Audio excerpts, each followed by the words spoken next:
Welcome back to the Revit for MEP modular training series.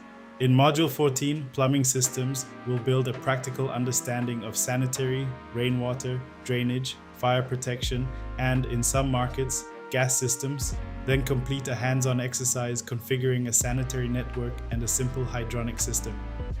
Unlike many mechanical systems, plumbing is typically gravity-driven and relies on slopes, though pumps and mechanical equipment are sometimes required when gravity won't do. We extend the systems concepts you met earlier to the plumbing domain, where a system is a joined-up set of components, not an auto-connecting machine. Today's exercise will guide you through completing a sanitary system, adding a small piping system, and using filters to improve visual clarity. By the end, you'll be able to configure plumbing-specific mechanical settings, work with plumbing fixtures and connectors, create and manage plumbing systems, use the system browser for validation and troubleshooting. Plumbing settings. Before routing a single pipe, review mechanical settings, then pipe settings. Here you'll define system classifications, DCW, DHW, sanitary, hydronic, fire protection, conversion defaults, size tables, fluids, and slopes for gravity services. These standards should match your company's practice. You can also transfer project standards to keep projects aligned. If architects supply fixtures, ensure they include proper connectors. Consider copy/monitor and, where needed, swap fixtures for your approved company families. Coordinate orientation and turn off duplicates in the linked model to avoid clutter and scheduling conflicts. Plumbing fixtures. Fixtures influence compliance, aesthetics, and sustainability targets.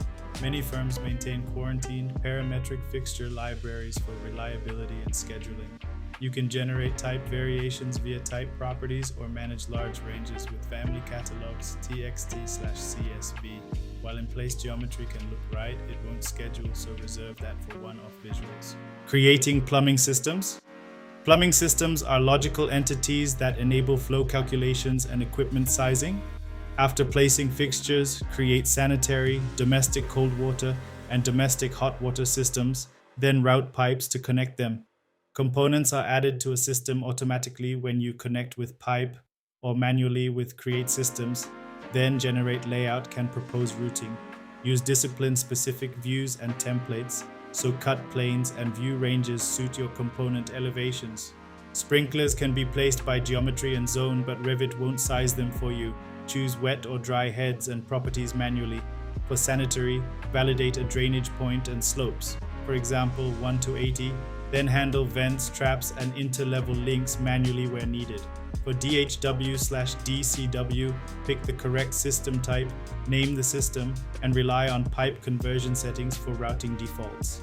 System browser.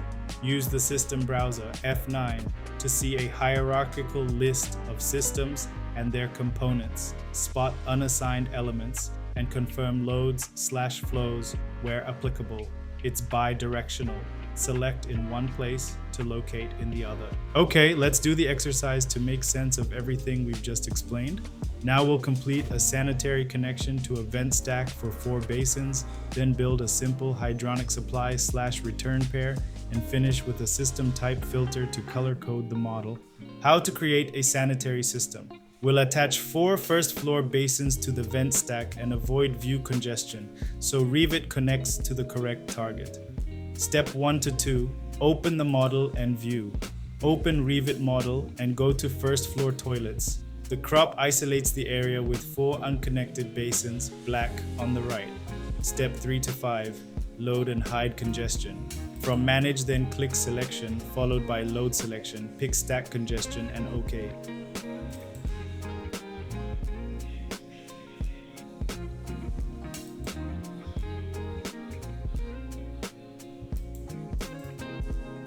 Use the glasses icon to hide element temporarily. Cyan border confirms hidden state. This avoids missed snaps to wrong stack segments.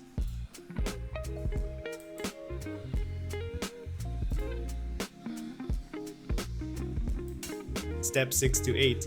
Start from the first basin. Zoom to the gents toilet and select the furthest basin. Click the create pipe glyph on its sanitary connector, so Revit picks the correct diameter automatically. Step 9 to 10. Initial slope and offset. Set slope down at 1 to 80.00, diameter equals 50 millimeters, offset equals 650 millimeters. Place about 180 millimeters of pipe, just a short run from the basin toward the wall.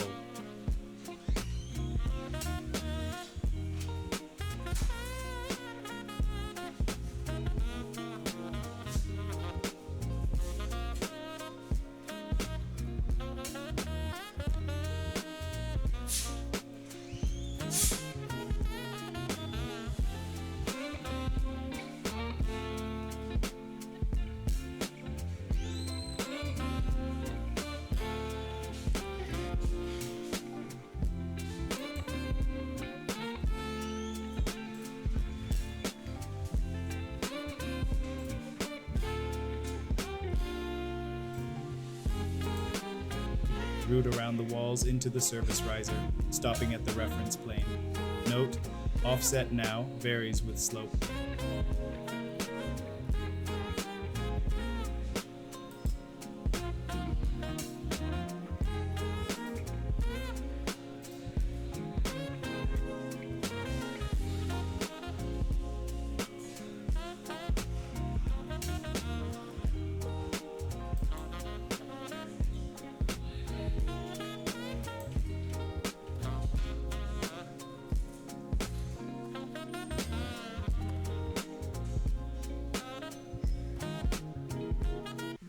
Step 13 to 15, down to stack and connect.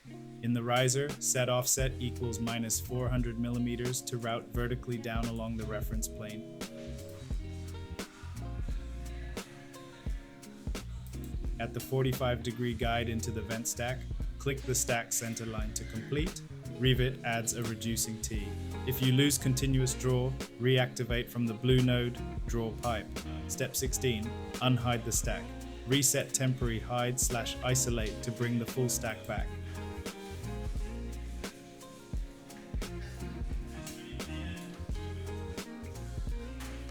Step 17 to 19, work in section, enable auto connect.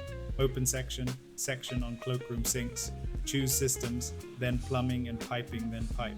Ensure automatically connect and add vertical are on, slope up set to 1 to 80, diameter equals 50 millimeters.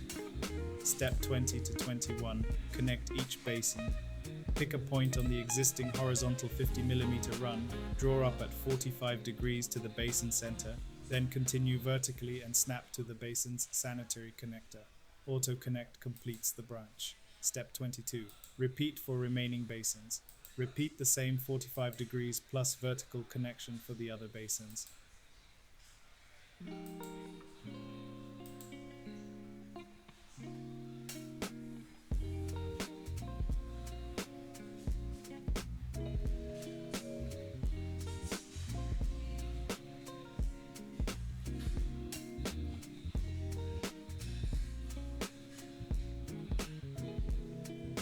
Step 23 to 27, access provision, end cap.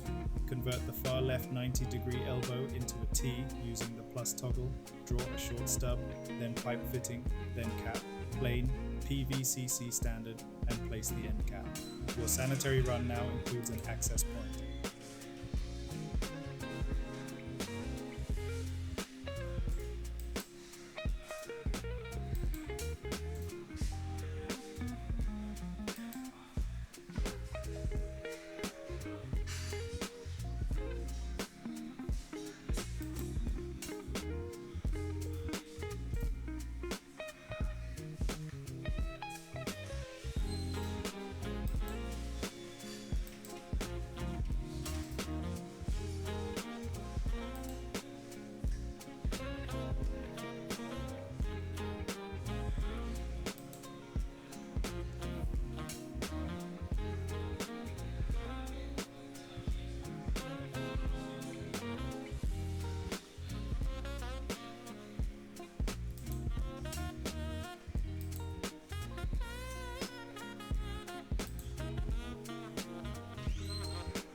Simple hydronic pipework, steps 28 to 43.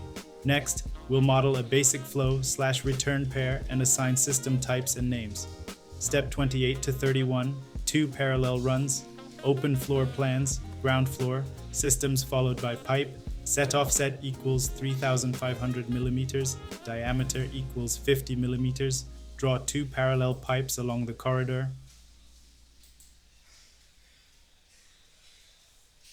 Step 32 to 33, assign hydronic supply, select the top pipe. In properties, set system type equals hydronic supply, name defaults to hydronic supply 1. Step 34 to 35, assign hydronic return, select the other pipe. First set system type equals hydronic supply, then change to hydronic return, name becomes hydronic return 1. Step 36 to 39, rename via system browser, open system browser F9 followed by expand piping. Select hydronic return 1 and rename it in properties to CHWR1.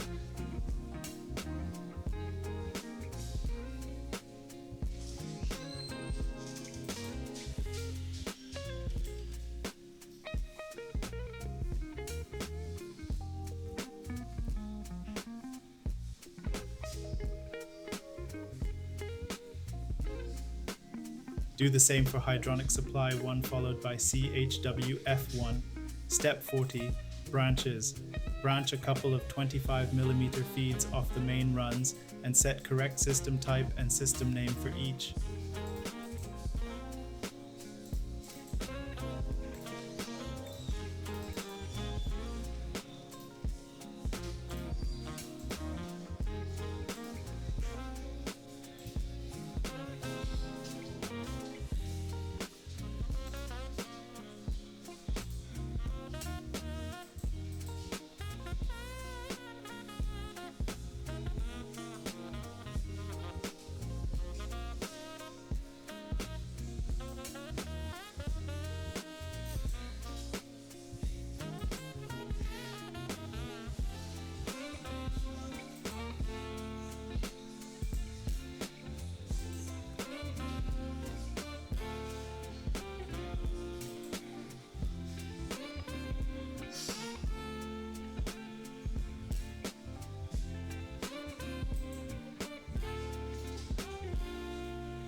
Step 41 to 43, tidy a junction. Delete the indicated short pipe, select the adjacent T, and click the toggle to convert it to an elbow. Revit may generate temporary system names for unconnected runs. These adopt your CHWF/R names once connected.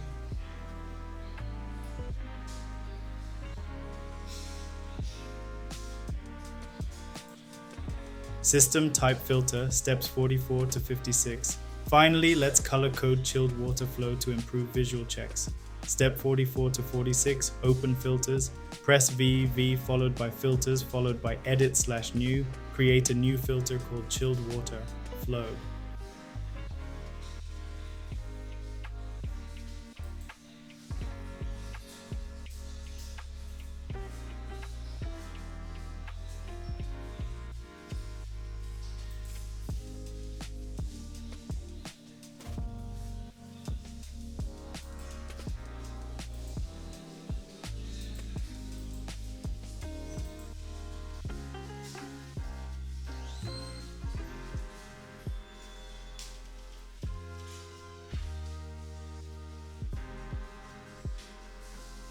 Step 47 to 50, configure the rule. Check relevant categories.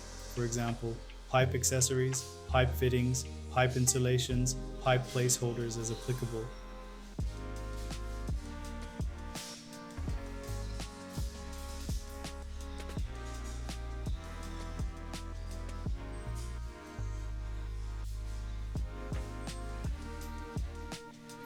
Filter by, system name, choose equals, and set the value to CHWF1. OK.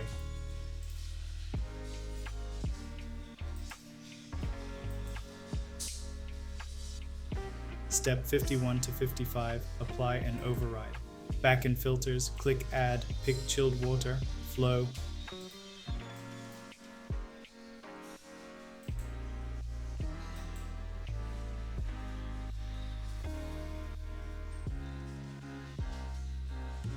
Then in projection/surface followed by patterns followed by overrides, set color equals green and pattern equals solid fill.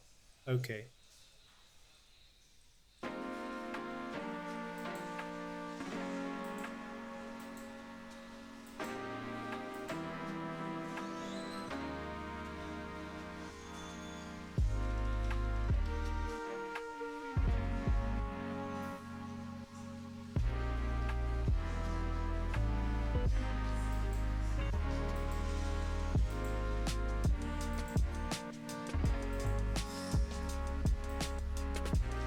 Step 56, note, service versus system filters. Remember, service type filters are similar to system name filters, but you filter by service type and often use contains rather than equals. In this module, you configured plumbing settings, coordinated fixtures, created sanitary and hydronic systems, validated membership in the system browser, and used filters to make systems instantly legible. These techniques keep Gravity services correct, coordinated, and easy to review across the full project lifecycle.